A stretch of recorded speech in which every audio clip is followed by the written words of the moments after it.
Their steps are slow and careful now, but the walk they've shared through life is nothing short of extraordinary.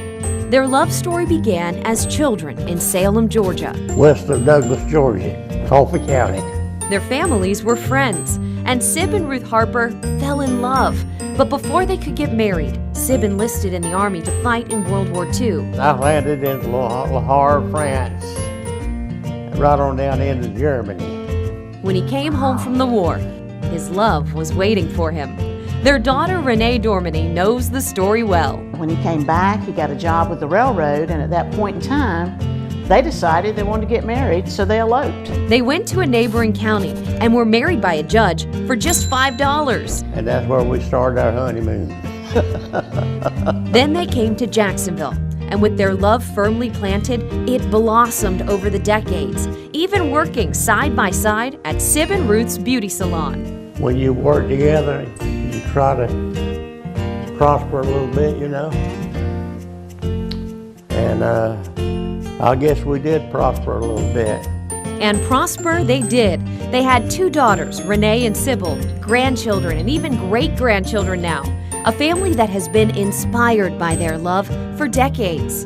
Myself, as of November of this year, Ronnie and I will be married 45 years. My sisters, Sybil and Billy, they have been married 40 years. So potentially the longevity is just basically handed down from generation to generation. Because 71 years later, they are still a couple that holds hands while watching TV, or shares a kiss before Ruth had to have surgery on a broken hip, living up to the vows they made, in sickness and in health, even as dementia is taking away Ruth's ability to speak. She'll just be sitting and talking, or maybe they're having lunch or whatever, and she'll just say, mumble, "I love you," and we know exactly what she means. So that's basically the 3 words that hasn't been taken away from her as of yet. Sib says the key to their marriage has been keeping it Christ-centered for all these years. The Almighty God and Jesus Christ have to look to them for the blessings. And knowing that marriage isn't always an easy journey, but it is a walk they have always wanted to share side by side.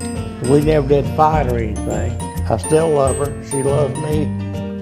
In Jacksonville, Katie Jeffries with photographer Jeff Renfro for First Coast News.